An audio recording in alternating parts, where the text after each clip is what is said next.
Hi friends, ನಮಸ್ತೆ. ಇವತ್ತಿನ ಗೌರಿ ಕಲ್ಯಾಣ ಸೀರಿಯಲಲ್ಲಿ ಏನಾಗುತ್ತೆ ಅಂತ ನೋಡೋಣ ಬನ್ನಿ.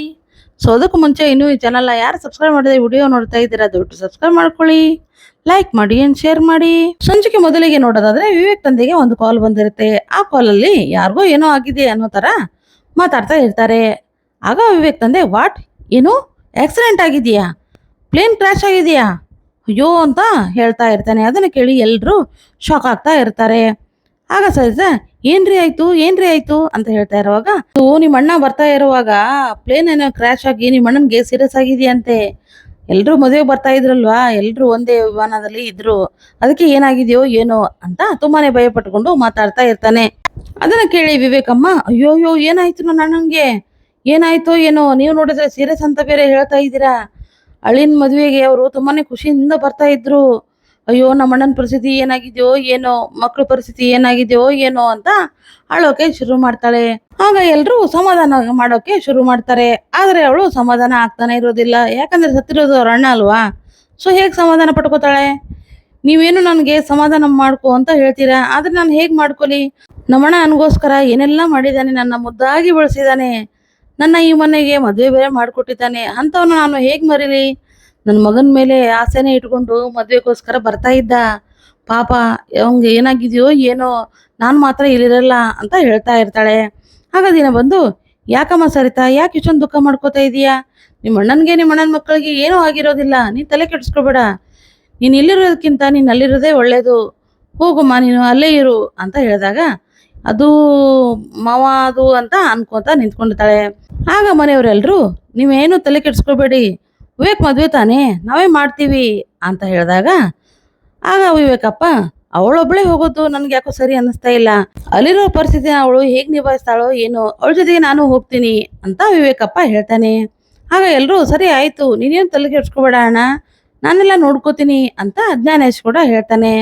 ಆಗ ಅಪ್ಪ, ಸರಿ ಅಪ್ಪ ನೀನು ಹೋಗು, ವಿವೇಕ್ನ ಮದುವೆ ಯಾವುದೇ ಕಾರಣಕ್ಕೂ ನಿಲ್ಬಾರ್ದು, ಅವ್ನ ಮದುವೆ ಇದೇ ಮುಹೂರ್ತದಲ್ಲೇ ನಡಿಬೇಕು ಅಂತ ಹೇಳ್ತಾ ಇರುವಾಗ ವಿವೇಕ್, ಇಲ್ಲ ತಾತ, ಬೇಡ, ಈ ಮದುವೆನ ಪೋಸ್ಟ್ಪೋನ್ ಮಾಡ್ಬೇಡಣ್ಣ, ಅಪ್ಪ ಅಮ್ಮ ಇಲ್ಲದೆ ನಾನು ಹೇಗೆ ಮದುವೆ ಮಾಡ್ಕೊಳ್ಳಿ ಅಂತ ಹೇಳಿದಾಗ, ಇಲ್ಲ ಅದು ಸಾಧ್ಯ ಇಲ್ಲ, ಅದು ಖಂಡಿತ ಸಾಧ್ಯ ಇಲ್ಲ.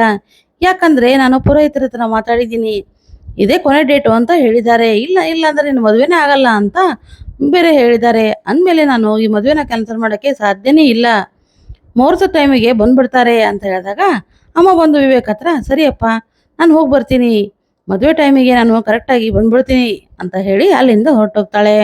ಈ ಕಡೆ ಚಿನ್ನು ಮತ್ತು ಗೌರಿ ಅಕ್ಕನ ರೆಡಿ ಮಾಡ್ಕೊಂಡು ಕೂತಿರ್ತಾರೆ. ಆದ್ರೆ ಅಕ್ಕ ಮಾತ್ರ ಯಾವುದೇ ಸ್ಮೈಲ್ ಇಲ್ಲದೆ, ಯಾವುದೇ ಖುಷಿ ಇಲ್ಲದೆ ಮುಖನ ಗಂಟಾಕೊಂಡು ಕೂತಿರ್ತಾಳೆ. ಆಗ ಚಿನ್ನು, ಏನಕ್ಕ ಇದು, ಮದುವೆ ಹೆಣ್ಣಾಗಿ ನೀನು ಮದುವೆ ಕಳೆನೇ ಇಲ್ಲ, ಮುಖನ ಈ ತರ ಊದಿಸ್ಕೊಂಡು ಕೂತಿದೀಯಲ್ಲ, ಏನಕ್ಕ ಏನಾಗಿದೆಯೇ? ಒಳ್ಳೆ ನೋಡೋಕೆ ಸಿಡುಕ್ ಮೂತಿದ ತರ ಕಾಣ್ತಾ ಇದ್ದೆ, ಸ್ವಲ್ಪ ನಗು, ನಿನ್ನೆ ಮದುವೆ ಅಲ್ವಾ, ನೀನು ಇಷ್ಟಪಟ್ಟಂಗೆ ನೀನು ದೊಡ್ಡ ಶ್ರೀಮಂತರ ಮನೆಗೆ ಸೊಸೆಯಾಗಿ ಹೋಗ್ತಾ ಇದೀಯಾ, ಅಂದಮೇಲೆ ಖುಷಿ ಇರಬಾರ್ದಾ? ಯಾಕೆ ಈ ಮದುವೆ ನಿನಗೆ ಇಷ್ಟನಾ ಇಲ್ವೋ ಅಂತ ಕೇಳೇ ಬಿಡ್ತಾರೆ.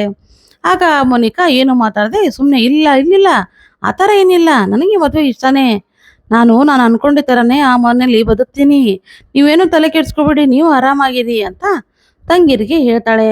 ಆಗ ಚಿನ್ನು, ಅಕ್ಕ ನೀನು ಇದ್ದಾಗ ನನ್ನ ಮೇಲೆ ಕೋಪ ಮಾಡ್ಕೋಬೇಕು, ರೇಗಾಡ್ಬೇಕು, ನಿನ್ನ ರೇಗಿಸ್ಬೇಕು ಅಂತ ಅನಿಸ್ತಾ ಇತ್ತು, ಆದ್ರೆ ಇವಾಗ ನೀನು ಹೋಗ್ತಾ ಇದೀಯಾ ಅಂತ ನಂಗೆ ತುಂಬಾನೇ ಬೇಜಾರಾಗ್ತಾ ಇದೆಯಕ್ಕ. ನೀನು ದೊಡ್ಡ ಶ್ರೀಮಂತರ ಮನೆಗೆ ಹೋಗಿದ್ದೀನಿ ಅಂತ ಈ ಬಡವ್ರ ಮನೆನ, ಬಡವ್ರ ತಂಗಿಯರ್ನ ಮರೆಯೋಕೆ ಹೋಗ್ಬೇಡಕ್ಕ ಅಂತ ಹೇಳ್ತಾಳೆ. ಅದನ್ನ ಕೇಳಿ ಮೋನಿಕಾ, ಇಲ್ಲ ನಾನೇಕ್ ಮರೀಲಿ, ನೀವು ಎಷ್ಟೊತ್ತಿದ್ರು ನನ್ನ ತಂಗಿಂದಿರಲ್ವಾ, ನಿಮ್ಮನ್ನ ನಾನು ಮರೆಯೋಕೆ ಸಾಧ್ಯನೇ ಇಲ್ಲ, ನೀವು ಈ ಥರ ಎಲ್ಲ ಮಾತಾಡೋಕೆ ಹೋಗ್ಬೇಡಿ ಅಂತ ಅಳೋಕೆ ಶುರು ಮಾಡ್ತಾರೆ. ಈ ಕಡೆ ಪ್ರಶ್ನವರೆಲ್ಲ ಸೇರಿ ಅವ್ರ ಮದುವೆ ಬಗ್ಗೆನೇ ಮಾತಾಡ್ತಾ ಹೊರಗಡೆ ನಿಂತ್ಕೊಂಡಿರ್ತಾರೆ. ಆಗ ರಿಪೋರ್ಟರು, ಓ ಇನ್ನೇನು ಮದುಮಗ ಬಂದೇ ಬಿಡ್ತಾನೆ, ದಿನ ಬಂದು ಕುಟುಂಬದವರು ಗ್ರ್ಯಾಂಡ್ ಆಗಿ ಮದುವೆನ ಮಾಡೇ ಬಿಡ್ತಾರೆ, ಕ್ಷಣದವ್ರು ನಿಮ್ಗೆ ರಿಪೋರ್ಟ್ ನಾನು ನೀಡುತ್ತಾ ಇರ್ತೀನಿ ಅಂತ ಹೊರಗಡೆ ಮಾತಾಡ್ತಾ ನಿಂತ್ಕೊಂಡಿರ್ತಾಳೆ. ಈ ಕಡೆ ಅನಿಕೇತು ಅಮ್ಮನ ಆಶೀರ್ವಾದ ತಗೊಳಕ್ಕೆ ಅಂತ ಬರ್ತಾನೆ. ಅಮ್ಮ ಮನಸ್ಫೂರ್ತಿಯಾಗಿ ನನಗೆ ಆಶೀರ್ವಾದ ಮಾಡು ಅಂತ ಹೇಳ್ತಾರೆ. ಅವಾಗ, ಯಾಕೋ ಇದೆಲ್ಲ ಏನಾಗಿದೆ ನನಗೆ ಅಂತ ಹೇಳಿದಾಗ, ಹಾಗಲ್ಲಮ್ಮ, ಇನ್ಮೇಲೆ ನಮ್ಮ ಟೈಮು ಚೆನ್ನಾಗಿ ಓಡುತ್ತಲ್ವಾ, ಸೊ ಅದಕ್ಕೋಸ್ಕರ ನಿನ್ನ ಹತ್ರ ಆಶೀರ್ವಾದ ತಗೋತಾ ಇದ್ದೀನಿ ಅಂತ ಹೇಳಿದಾಗ, ಹೌದಪ್ಪ, ಸರಿ, ಒಳ್ಳೇದಾಗ್ಲಿ ನಿನಗೆ, ವಿವೇಕ್ ಮದ್ವೆ ಆದ್ಮೇಲೆ ನೆಕ್ಸ್ಟ್ ಮದ್ವೆನೇ ನಿಂದು, ಮದ್ವೆಗೆ ನೀನು ರೆಡಿಯಾಗಿರು, ನಿನಗೋಸ್ಕರ ನಾನು ಹುಡುಗಿನ ರೆಡಿ ಮಾಡಿದ್ದೀನಿ ಅಂತ ಹೇಳ್ತಾ ಇರ್ತಾಳೆ.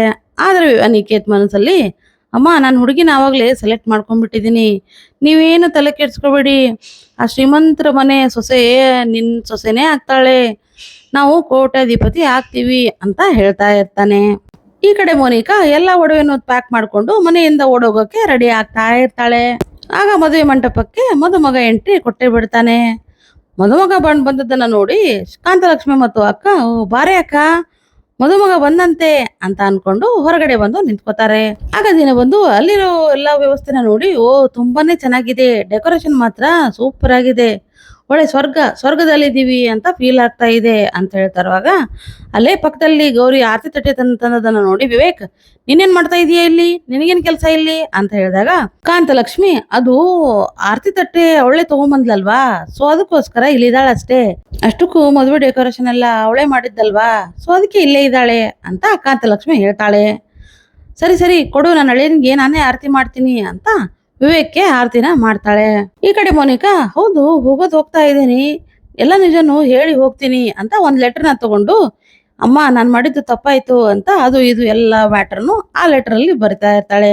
ಬರೆದು ಅಲ್ಲೇ ಒಂದು ಟೇಬಲ್ ಮೇಲೆ ಇಟ್ಟು ಸರಕನ್ನ ಹಾಕೊಂಡು ಎಲ್ಲ ಗೋಲ್ಡ್ ತಗೊಂಡು ಅಲ್ಲಿಂದ ಪರಾರಿ ಆಗೋಕೆ ನೋಡ್ತಾ ಇರ್ತಾಳೆ. ಮೋನಿಕಾ ಕೆಳಗಡೆ ಇಳಿದು ಬರೋ ಅಷ್ಟರಲ್ಲಿ ಗಂಡಿನ ಕಡೆಯವರು ಒಳಗಡೆ ಬರ್ತಾ ಇರ್ತಾರೆ. ಅವ್ರನ್ನೆಲ್ಲ ನೋಡಿ ಸರಗ್ನ ಹಾಕೊಂಡು ಅಲ್ಲಿಂದ ಎಸ್ಕೇಪ್ ಆಗೋಕೆ ಕಾಯ್ತಾ ಇರ್ತಾಳೆ. ಸೊ ಇಲ್ಲಿಗೆ ಈ ಸಂಚಿಕೆ ಎಂಡ್ ಆಗುತ್ತೆ. ಈ ಸಂಚಿಕೆ ನಿಮಗೆ ಇಷ್ಟ ಆದ್ರೆ ಖಂಡಿತ ಲೈಕ್ ಮಾಡಿ, ಶೇರ್ ಮಾಡಿ ಅಂಡ್ ಸಬ್ಸ್ಕ್ರೈಬ್ ಮಾಡಿ. ಸೊ ನೆಕ್ಸ್ಟ್ ವಿಡಿಯೋದಲ್ಲಿ ಸಿಗೋಣ. ಸೊ ಅಲ್ಲಿವರೆಗೂ Tata, bye bye, take care.